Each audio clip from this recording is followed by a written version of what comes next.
sabemos que se puede, que no existen las distancias. Que no hay nunca, que no hay siempre, y que hay sueños y que hay ganas.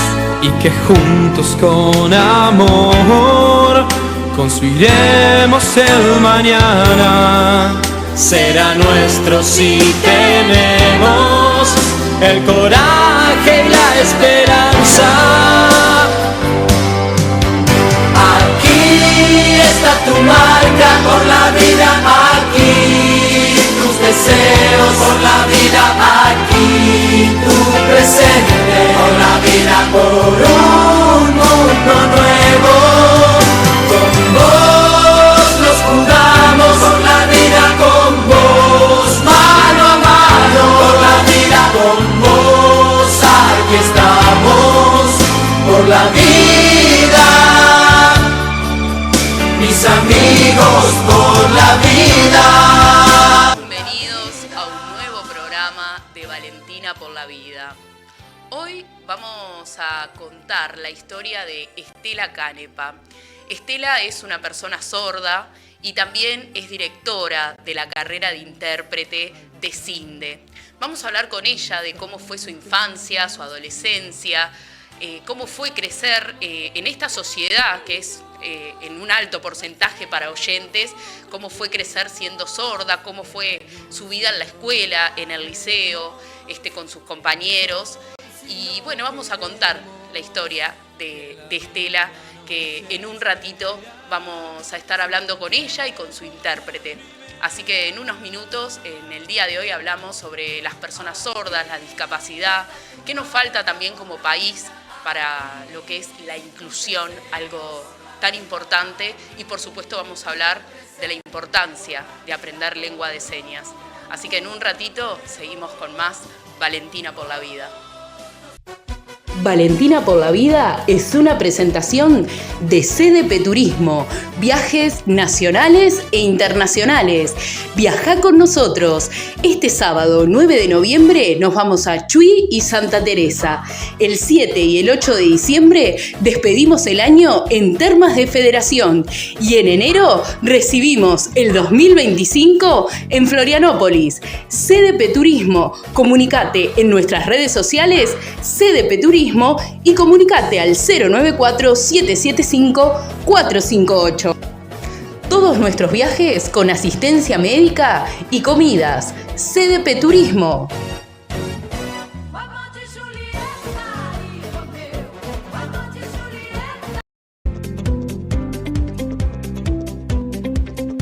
¿Querés saber cómo está tu corazón? En la Asociación Procardias te hacemos estos diferentes estudios por un bajo costo.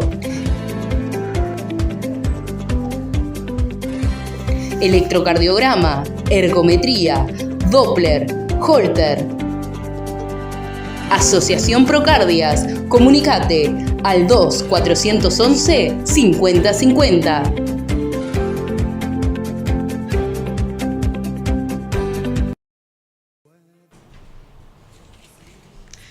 Como habíamos dicho en un principio, vamos a hablar con Estela Canepa, que es una persona sorda, que es directora de la carrera de intérprete de lengua de señas. Quiero agradecerle a Estela Canepa y a Beatriz Romero por estar acá en Valentina por la Vida, por haber aceptado la invitación. ¿Cómo están? Bienvenidas. Muy bien, muchas gracias por la invitación. Bueno, muchas gracias por estar acá, especialmente para poder visibilizar cómo es la vida de una persona sorda, hablar de tu vida, de cómo ha sido tu infancia, tu adolescencia, y por supuesto hablar también de lo que es la lengua de señas, la importancia de aprender lengua de señas. Bueno, bien. Contame el principio, lo que me quieras contar como mensaje. Empezamos por el mensaje. Bueno, en principio yo quería contarles que, como estoy hablando, para que no confundan el tema de si una persona sorda es oralista o habla lengua de señas o pertenece a la comunidad. Muchas veces dicen que son sordos mudos.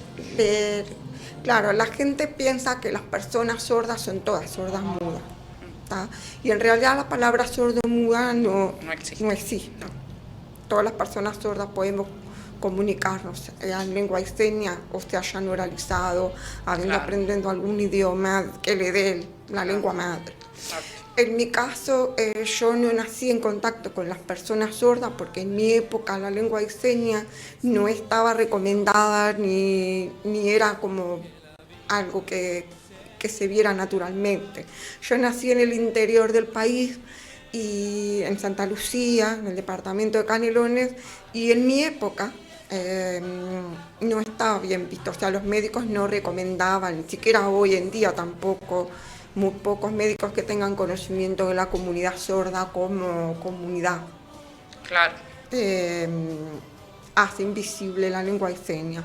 Entonces en mi caso fui oralizada, no por elección, sino porque es la lengua que me dio mi familia. No todos los sordos pueden lograr aprender de una forma eficiente siempre. Todo depende de la experiencia o de la motivación que hayan tenido con su familia o las terapias que hayan tenido. Claro.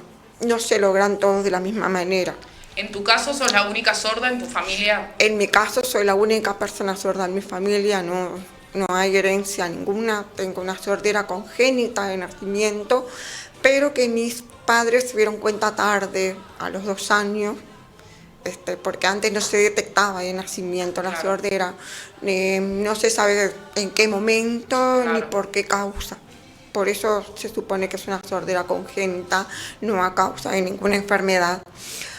Hay muchas personas sordas que quedan sordas en algún momento de la etapa de la vida por haber tenido meningitis, paperas, alguna enfermedad que le puede dejar secuelas, pero en realidad las secuelas muchas veces son por culpa de los medicamentos fuertes que le dan, no por culpa de la enfermedad. Claro. O pueden tener algún síndrome asociado también a la sordera, que se le puede despertar antes o después en alguna edad, en algún momento de la vida. En mi caso, yo aprendí español de forma muy natural, porque en mi contexto no existían personas sordas ni yo conocía ninguna. Claro. Y mi madre estaba empecinada en que yo tenía que aprender a hablar. Cuando se dieron cuenta de que yo no les prestaba mucha atención cuando tenía 2 años, y no me daba vuelta cuando mi mamá me hablaba, o porque mi madre estaba desesperada para que yo hablara a los 2 años, se empezó a preocupar y me llevó al médico en ese entonces. Pero el médico le decía que no, que era porque era muy chiquita, que en algún momento iba a hablar. Entonces me empezaban a hacer investigaciones de respiración, tenía vegetaciones, algo que la amígdala de la garganta, que te espera una cosa como que a futuro iba a escuchar. ¿No había tanta información en esa época? No había mucha información sobre no se tenía en cuenta, digamos, que la sordera era vista grave si el niño estaba capaz que poco estimulado de pronto, no sé. Y efectivamente descubrieron que era sorda cuando tenía 4 años, o sea, a través de la primera vez que me hicieron un audiograma, aunque mi madre veía bien, viniendo las dificultades, se daba cuenta porque cuando ella salía y hablaba mucho, que tenía costumbre de hablar con todas las vecinas, yo le pedía upa. Claro. La agarraba el cuello y apoyaba el oído derecho en su pecho, como para sentir la vibración de la voz. Tenía esta costumbre de agarrarle la garganta o de mirarle la cara de frente a ver qué estaba diciendo. Y bueno, mi madre me hacía repetir también palabras. Después, cuando iba al jardín también, que mi mamá me dejaba en una guardería, tenía costumbre de agarrar a mis compañeritos y les agarraba la cara para que me miraran, porque creo que era como una forma natural de querer ver qué era lo que estaban diciendo las personas. Y bueno, cuando descubrieron a los 4 años que era sorda, se dieron cuenta que de un oído no escuchaba absolutamente nada. Recién a los 4 me salió en el audiograma que de un oído no escuchaba nada y del otro tenía un resto auditivo que me podrían ayudar con un audífono. Cuando me pusieron el audífono, que también en ese entonces era muy caro comprarlo, la gente tenía que ahorrar, era poco accesible, no era un derecho que te lo daban en cualquier lado. ¿Cuántas dificultades, cuántas había trabas, mucho, digamos? Era, ¿no? Claro, entonces entre todo ese ahorro pasaba mucho tiempo Y bueno, había que ir al foniatra a ver si el sonido que se escuchaba el audífono, si te adaptabas, no. Lo primero que me pasó es que el audífono, cuando me lo pusieron por primera vez acá en Montevideo, me sorprendió el ruido de la calle. Era claro. como que había, como si me hubieran prendido una luz. ¿Qué edad tenías ahí? 4 años, un poquito 4. más. Tenía cerca como 5 o 6, creo, 6. porque demoraron mucho entre toda esa investigación. Y más que nada creo que me lo habían puesto porque mi madre, yo iba a empezar la escuela, y a mi madre le habían dicho que tenía que ir a una escuela especial. Y mi madre no me quería mandar a una escuela especial, porque en la escuela especial de ese entonces estaban todos los discapacitados juntos. Claro. No era que habían personas sordas y otras, sino estaban todos juntos. Y se negaba a aceptar que su hija tenía algún retardo o algún problema, o sea, no quería aceptar que era sorda. Y de hecho, cuando mi familia nombraba la palabra sorda, a mí hasta me daba como bronca, porque yo decía como... Era como un tema tabú. Me enojaba, porque la palabra era como despectiva para mí. Claro. Pero porque en realidad no sabía. ¿En tu caso vos tenés hermanos? Sí, éramos 4 hermanas mujeres. Yo soy la tercera. Y yo copiaba a las 2 mayores, que quería ser igual que ella, y como que imitando a mis hermanas. Trataba de querer ser una persona oyente, por desconocimiento, porque entonces yo pensaba que era la única en el mundo que era como yo. Claro. No habían personas igual que yo en el pueblo. En todos lados me miraban como si fuera un extraterrestre o una persona que venía de otro país. A veces también cuando era chica era porque soy mayor, más grande, capaz que fui perfeccionando mi voz en el tiempo, pero cuando era chica se daban cuenta que él tenía una voz diferente. Los niños, ¿Cómo fue tu adolescencia? Que es la época más complicada y más difícil. Y en la adolescencia lo que me pasa es que, bueno, en toda la etapa escolar, mis compañeros de escuela eran los mismos niños que estaban en el barrio. Ya te conocí. Entonces ya nos conocíamos todos. Cuando fui al liceo éramos los mismos, porque era un pueblo chiquitito. Y en el liceo, por ejemplo, también los profesores eran amigos de los padres, vecinos al lado, eran 2 personas conocidas que sabían cómo adaptar las situaciones de una clase. Tenían paciencia, digamos, o sea, sabían enseñar, paciencia, digamos. Y más que nada porque es conocido. Y te conocían, claro. Éramos conocidos. Yo iba a maestras particulares, iba a profesores particulares también. Mi madre me ayudaba a hacer los deberes. Tenía a toda mi familia arriba. El problema fue cuando llegué a quinto liceo, porque yo quería estudiar arquitectura y en mi pueblo no había un gesto de arquitectura. O sea que ahí en toda esa etapa yo fui copiando cuadernos de compañeros que te lo compartían, personas que ya nos conocíamos de hace mucho tiempo y no tenían problema o sea, no existía un problema de discriminación para mí. ¿Nunca sentiste discriminación? En ese momento no. No, porque eran como que todos crecimos iguales. Claro. Los hermanos eran amigos de los hermanos, éramos familias todas conocidas. Éramos niños que los niños no discriminan. A mí me parece que los niños en principio desconocen y no discriminan tanto. Bueno, cuando quise hacer sexto arquitectura, que en mi pueblo no había, me tuve que venir acá a Montevideo. Claro. Entonces el primer año viajaba de Santa Lucía a Montevideo, al Liceo IABA. Y en el IABA yo venía pensando como que era una más también, como todo. Pero cuando llegué al liceo y no entendía a la gente, ahí se me complicó la vida, porque yo pensaba que era otro mundo, digamos, ¿no? Diferente. Y ahí me di cuenta de las barreras de comunicación. Porque... ¿Ahí sentiste discriminación? Ahí sí, porque la gente me hablaba, yo no entendía lo que me decían. Claro. No entendía nada. Claro. Trataba de mirarlos a la cara, pero pasa que los adolescentes pensaban que si me estás mirando, estás enamorado. No era. Entonces me miras fijo, vos me estás enamorando, yo sentía como muy agobiado por mi mirada. Pensaba Claro. que yo los miraba todo el tiempo porque como que me atraía la persona, no, era Claro. porque quería leerle la Claro. expresión. Claro. Y bueno, entonces me empezaba a dar un poco de vergüenza, me sentaba en el fondo porque sentía la necesidad de ver a la gente adelante, no para atrás, pues no tenía que estar mirando para atrás todo el tiempo. Claro, obviamente. Y como no entendía nada, para estudiar se me había ocurrido la idea de traer un grabador de estos chiquitos con cassette. Entonces grababa las clases y después en mi casa mi madre me las desgrababa, me las escribía. Claro. Y era la forma en que tenía de estudiar. Aparte, en esa época también, que no existía la terminal, el ómnibus me dejaba en la Plaza Cagancha, la cita, y de la cita yo tenía que caminar hasta acá, hasta el Guiaba, porque no sabía andar en los ómnibus de acá de Montevideo. Claro. Entonces venía caminando a las 7 de la mañana, venía para acá, al mediodía, terminaba la clase en el liceo, pero tenía ómnibus como recién a las 3 o las 4 de la tarde. Ah. Entonces en Así ese que estabas rato que todo el estaba día. dando vueltas me metía en la Biblioteca Nacional. La biblioteca. Claro. Y ahí leía, porque tampoco teníamos tecnología en esa época, ni había intérpretes, si había tampoco, pero en realidad yo hasta ese entonces ni tenía idea de lo que era una comunidad sorda, ni sabía que existía la lengua de señas.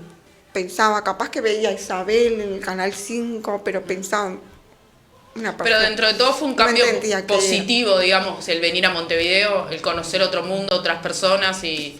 Sí, porque en realidad al año siguiente fue que pasó que en ese año que se me complicó en el liceo, entre que yo me sentía sola porque no tenía amigos, porque no lograba involucrarme con la gente, porque no entendía nada, entonces buscando cómo llegar a la información que no tenía en el liceo, buscando apuntes, y todo eso me fueron quedando materias.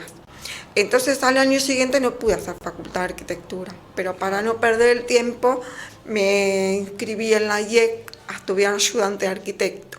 Ah, mirá qué bueno. Y en ese entonces fue una posibilidad de poder terminar el liceo, pero además ahí la gente era diferente. No sé, que me pareció como que era un poco más abierta, más humilde. Y apareció una compañera que era igual que yo, que venía de Colón. Mirá. Entonces, esta compañera, que también era sorda y no manejaba la lengua de señas, tenía las mismas dificultades que yo y congeniamos enseguida. Claro. Nos empezamos Se entendían, digamos, o sea, y a ella le entre entendían ellas. menos, ella tenía menos, el Ah, mirá. oral del español Mirá. se le entendía menos. Y en ese año yo actuaba como mediadora, digamos, de ella. Lo que no me entendían a mí, lo que no le entendían a ella, yo le traía. Imagino que te habrá dado un poco más de seguridad de estar con ella y tener una Sí, aliada, digamos, porque- una compañera. Porque empecé a descubrir que había una persona como yo, fue como un descubrimiento. Hay otra persona igual que Claro. yo, no lo podía creer. Y en ese entonces ella, por ejemplo, tenía un novio sordo, pero no lo quería mostrar porque le daba vergüenza. Mirá. Y iba a la asociación de sordos y iba como media escondida, tampoco mostraba que había una asociación de sordos, pero creo que iba porque la madre lo obligaba a ir, una cosa así. Ta. Con el tiempo, bueno, nos fuimos a vivir juntas con unas cuantas amigas. En vez de viajar de Montevideo para acá, Claro. alquilamos una casa entre varias amigas y vivíamos juntas, entonces empezamos como a congeniar un poco más. Y ahí fui como conociendo, desde que el novio de ella hablaba lengua de señas, que era como que de a poquito me fui metiendo en eso. Cuando pasó el tiempo, terminé mi carrera de ayudante de arquitecto, me volví a mi pueblo porque justo en esa época nació mi primer hijo. Estamos Mi hablando de novio qué año. era mi novio, en ese entonces era mi esposo actual, en 1995. 1995. Sí. Bien. Y mi esposo, que era mi novio desde los 15 años, ya lo conocía desde mi pueblo, lo conocía allá, por eso a él lo entendía, porque Claro. su hermana era amiga de mi hermana, todo como que crecimos. Era como una medio familia, juntos. ¿no? Ahí va. Y bueno, nos conocemos de allá. Y bueno, cuando nació mi hijo, yo me volví para mi pueblo porque era más fácil que mi madre me ayudara a cuidarlo, porque yo trabajaba también en la UTU de San José, seguía estudiando arquitectura acá, pero se me complicó porque entre que cuidaba a mi niño, trabajaba un poquito y no entendía nada la cantidad de gente que había en la facultad. Es como muy autodidacta la facultad, tenías que leer sola, no tenías apoyo, no sabía todavía la existencia de las intérpretes, el funcionamiento dentro de la universidad, yo todavía no sabía lengua y señas en ese entonces. Y hasta que un día tanto se me atrasaba la facultad, que en mi casa me estaba como medio presionando, bueno, no vas a terminar nunca la facultad, y seguía, entonces yo me sentía presionada por eso, y decidí cambiar. Me puse a estudiar profesorado de lengua de comunicación visual en el IPA. Mirá. Pero mi esposo me decía, no vas a poder enseñarle a los niños oyentes, porque él es profesor también. Claro, me decía, se imaginaba mi situación frente a una clase de personas oyentes y se me iba a complicar. Al final no le hice caso. Y entonces yo seguía estudiando, pero entonces me preguntaban, estaba preocupado porque yo tenía la insistencia de querer seguir estudiando. Y un día me presenta a una compañera de él, que era profesora de portugués, que estaba estudiando la carrera de intérprete en CINDE. Y la compañera, en vez de decirme no estudies más, me dijo, vení conmigo al CINDE. ¿Y ahí empezaste a estudiar en CINDE? Y ahí empecé a estudiar lengua y señas en CINDE, porque además había coincidido que había empezado con mi primera práctica docente en el IPA, y los profesores estaban como medios desconcertados. La carrera, digamos. La carrera de profesorado. ¿Son 5 años, puede ser? No, o menos. En el IPA, 4. Están dos cosas paralelas. Ah, bien. Porque en el IPA yo estaba empezando a hacer las prácticas docentes junto con otro profesor. Los profesores se daban cuenta de mi dificultad. Y entonces un día me llamó la directora del IPA para que a ver si tenía intención, porque no iba a averiguar un poco sobre la lengua y señas y aprender. Y esta compañera, que era profesora de portugués, estudiaba en CINDE y bueno, lejos de decirme no estudies más, me dijo vení al CINDE. Qué buena actitud. Y bueno, me dijo ahí, me fui a la asociación, conocí a los compañeros que tengo hoy en día en el CINDE, y me mostraron, me dejaron entrar ese año una clase para ver cómo era, cómo me sentía, y sentí que descubrí. ¿Qué edad tenías ahí? Como 25 años. 25. Y ahí ¿Qué nos podés decir de la lengua de señas, de la importancia que tiene estudiar lengua de señas para, obviamente, comunicarnos con personas sordas?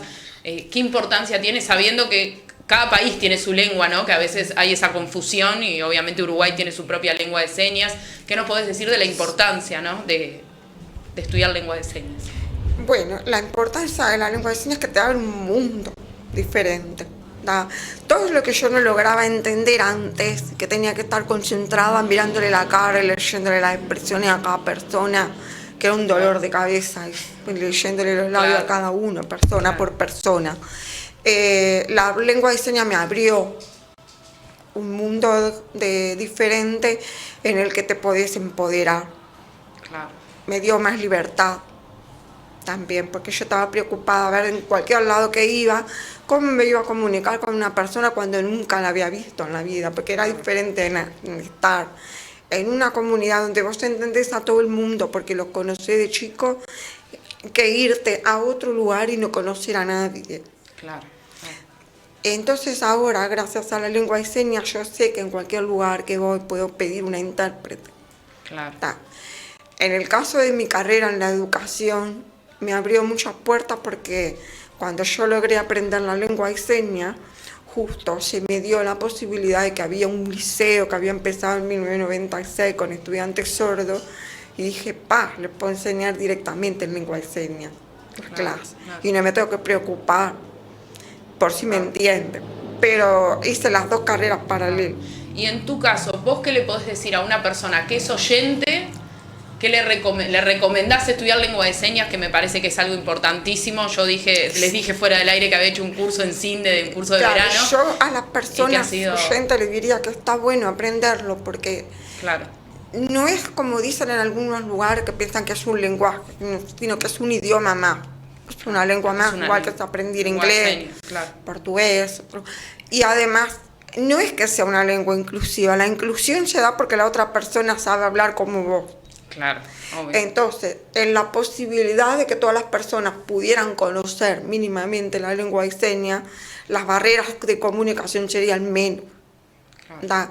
No es que yo necesite obligatoriamente tener que escribir algo o leer algo, porque la lengua de señas, viste que es ágrafa. Sí. Entonces nosotros siempre estamos obligados a aprender las dos lenguas, porque el español lo necesitamos para leer, entonces Claro. es como una segunda lengua, Claro. para escribir o para estudiar. Pero cuando estamos en un grupo, solamente podemos estar atentos a las personas o tener un intérprete todo el tiempo al lado.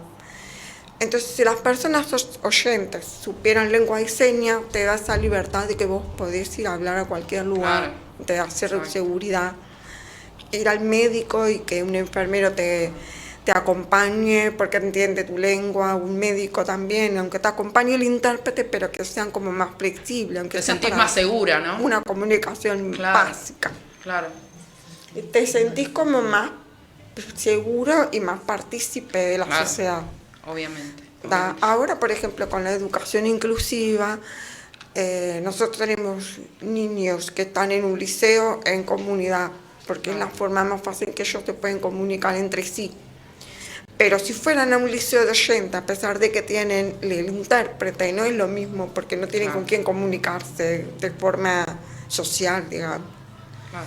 Entonces estaría bueno que todas las personas pudieran saber lengua y señas para comunicarse en De cualquier hecho, situación. en CINDE hay varios cursos, cursos de verano, cursos también de 1 año, 2 años y creo que de 5 también puede ser. Sí, no necesariamente tienen por qué hacer todas las Claro. personas una carrera de intérprete, Claro. sino que pueden optar por diferentes cursos. Los cursos cortos son como nosotros decimos, como algo parecido a cuando uno se va de viaje, que Claro, quiere saber claro. lo mínimo. Pero para aprender efectivamente lengua de señas, una comunicación básica con una persona, tendría que hacer un primero o segundo año básico. Claro. Y después, si se quiere perfeccionar, un tercer año idóneo, que no es lo mismo que interpretar, pero sí para una comunicación Claro. de todos los días con una persona sorda. Sí. La Yo- formación de la carrera tiene otros Claro, elementos, otros más, elementos, claro. porque se le agregan otros ítems que tienen que ver con la traducción, como una traducción de otro idioma, técnicas o preparaciones para una conferencia o para algo más profundo, Claro, digamos. exacto. Pero con los 2 primeros años básicos de lengua y señas, las personas pueden comunicarse con una persona en cualquier situación. Yo como había comentado, yo estudié lengua de señas en CINDE, que fue un curso de verano, y la verdad que para hacer un curso corto, fue un curso completísimo, hasta tuvimos un examen, y la verdad que dije, bueno, en algún momento voy a volver a hacer el curso un poco más largo, digamos, de 1 año, 2 años, pero para ese poco tiempo fue muy, para mí en lo personal fue muy Sí. bueno, muy interesante. Y al haber tenido ese examen, que fue un desafío, ¿no? Y más para los que somos Claro. oyentes, que no estamos acostumbrados a hablar con las manos, ¿no? Claro. No somos tan gestuales. Claro. Estos cursos de 40 horas igual están buenos porque las personas empiezan a conocer a la comunidad. Claro. Les da como, empiezan a entender el porqué, la necesidad de la lengua de señas, cómo funciona la comunidad sorda, cómo funciona el contexto en el que viven, las costumbres que tienen, cómo se desarrolla en la educación, y se empiezan como a dar cuenta que son personas como cualquier otra. Y entonces ahí es donde aprende la atracción o la necesidad de cada uno de querer Claro. profundizar un poco más. Claro que sí. ¿Cuántas personas sordas hay acá en Uruguay? ¿Tenés idea? ¿O un porcentaje? O... Bueno, en realidad el porcentaje que se maneja a nivel mundial, digamos que acá en Uruguay Sí. habrían unas 30.000 personas sordas. 30.000 personas. Pero no es que sea un número exacto, porque creo que dentro de esas 30.000 personas a nivel país ¿No hay acúsicos también? aparecen, no solo lo acúsicos, lo de menos, personas que de pronto por la edad han perdido la También, audición, pero que claro. no pertenecen a la comunidad. Claro. ¿Tá? Y la comunidad sorda en sí misma o sea que solo se comunican en lengua de señas, es muy chiquita. Y Claro. se concentraba más acá en Montevideo, porque la gente en el interior está como más aislada, digamos. Claro. Acá en Montevideo nos conocemos todos porque tenemos una asociación que es muy importante para nosotros, un lugar de encuentro, Claro. también contextos en los que vamos todos, lugares donde vamos todos, en la educación, en el liceo, en la Facultad de Humanidades, en CINDE. CINDE está dentro de la asociación, también tenemos contacto con las personas que se acercan a la asociación. Y después en el interior las asociaciones están un poquito más separadas, pero también hay algunos departamentos que nuclean otras asociaciones. ¿Cómo ves la sociedad hoy en día, el país? ¿Ves que hay más inclusión frente a la discapacidad? Yo creo que todavía falta, pero que de a poco se va visualizando cada vez más. Sobre todo que hay muchos grupos sociales diferentes y la gente se está como, digamos, empatizando. Hay más información también. Hay ¿no? más información, más visualización también, porque los intérpretes ahora, gracias a que aparecen en televisión, Claro. las personas la ven con mayor frecuencia. Los sordos también se animan a salir mucho más, porque en realidad los sordos antes, cuando salen solos por la calle, nadie se da cuenta que son personas sordas, pues somos todas personas normales. Claro. Si no Claro. hablamos o no estamos Claro. hablando lengua de señas, Claro. pasamos desapercibidos totalmente. Exacto. Cuando llegamos a un lugar y necesitamos el intérprete, todo se empieza a visualizar. Yo hoy en día, por ejemplo, trabajo en el IPA como docente y desde que solicité por primera vez que me adjudicaran un intérprete, porque yo trabajo con personas oyentes, participo, voy a las ATD, las reuniones, toda la gente se queda mirando el intérprete. ¿Qué hace esa persona ahí interpretando para un profesor? Lo ve como descolocado, pero después se empiezan a dar cuenta y ya necesita un poco más de apertura. Pero eso gracias a que nosotros ahora estamos acostumbrados a salir y expandirnos un poco más. Claro, se muestra un poco más, hay más información, ¿no? Más empatía y creo que ha crecido mucho Sí. lo que es la lengua de señas. Y Más empatía, exactamente. Y más aceptación del público, que antes pensaban que una persona sorda no puede estar acá. No puede, sí. Bueno, vos sos Somos el todos. claro ejemplo de que tenés una vida normal, tenés una familia, un esposo, trabajás, has estudiaste varias carreras y bueno, Sí. o sea, Sí. no hay límites en sí, ¿no? No, yo creo que los límites un poco los ponemos nosotros, aparte la sociedad también. Mucho porque nos falta un poco de seguridad, de salir a abrirnos en el mundo y que nos den entrada, digamos, ¿no? Claro. Una vez escuchaba, hablando con una fundación, que a veces no es el problema, entre comillas, no es la discapacidad, sino la sociedad, ¿no? Que a veces, como vos decías, pone esas barreras, ¿no? Sí, las barreras las pone la sociedad, exactamente. O sea que hay mucho por qué cambiar, ¿no? Hay mucho que cambiar y aprender y... Muchos cambios que nos han aceptado. Dentro de todo este contexto también tenemos, por ejemplo, cuando salimos al tema de la cultura, que no podemos ir a un teatro porque no hay intérprete, un teatro porque no, o sea, no es que podemos disfrutarlo no siempre que tiene por qué haber un intérprete, sino la posibilidad de que nosotros lo podemos visualizar, pero no tenemos costumbre de hacerlo porque nunca tuvimos la posibilidad de estar en ese lugar. Ahora, como hay más interés de poner un intérprete, tenemos más accesibilidad a la cultura. Eso nos da también un poco, digamos, de inclusión, un poco más en actividades que todo el mundo tiene costumbre de hacer. Formamos un grupo de personas sordas que hacemos un teatro también directamente en lengua de señas. Y también nos costó un poco entrar a los lugares para que la gente viera eso, pero para poder incluir a las personas oyentes tuvimos que hacer un trabajo de traducción al revés, al español. Claro. Porque si no la comunidad sorda es muy chiquita y nosotros también queremos compartir con el resto de... Eso que de las decís de la inclusión, de poder ir a un teatro y todo, me pasó con una persona, una ex compañera de clase, que fuimos a un bar acá en Montevideo, no voy a dar el nombre obviamente, y decía en la puerta que era un bar inclusivo para personas sordas, para personas que entraran con sillas de ruedas, y cuando entramos no era así, lamentablemente. Cuando le preguntamos al mozo si hablaba lengua de señas, si había una carta en braille, y no había nada de eso, y la verdad que fue un poquito decepcionante porque... Claro, hasta que te dicen, y en realidad a veces es un poco difícil lograr que esté. A veces porque la gente necesita poner plata y pagar un sueldo para un intérprete. Claro, sí. Y todas esas barreras que... Pero pienso que estaría bueno no poner el cartel, ¿no? De que sea un lugar inclusivo. Podrían venir también, porque en el teatro puede pasar que si bien nosotros podríamos ir, si fuéramos muchos, el Estado o el que esté responsable del teatro se daría cuenta que van muchas personas y sería como que se daría cuenta que necesitan poner un intérprete. Pero como nosotros no vamos, tampoco se da la posibilidad de que esté, porque lo ponen por las dudas y después no van. Claro, claro. Así que es como en conjunto, digamos. Claro, hay que trabajar en conjunto. Claro.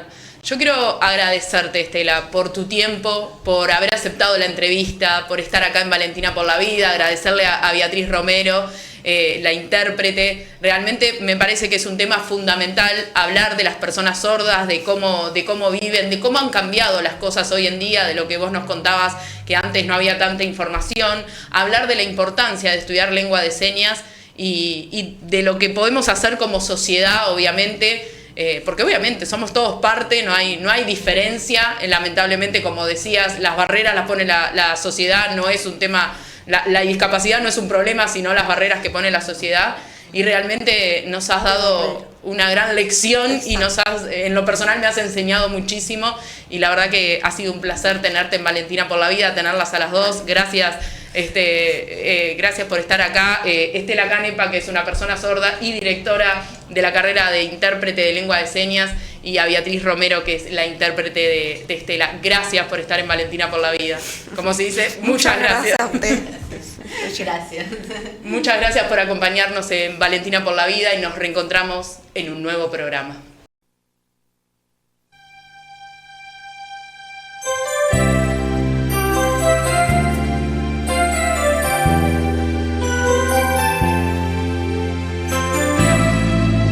Aprendemos que se puede, que no existen las distancias, que no hay nunca, que no hay siempre, y que hay sueños y que hay ganas, y que juntos con amor construiremos el mañana.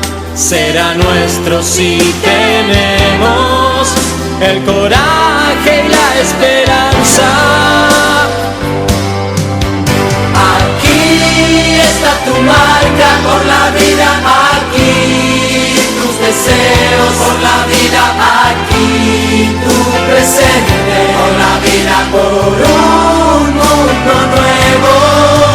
Con vos nos jugamos por la vida, con vos mano a mano por la vida, con vos aquí estamos por la vida, mis amigos por la vida.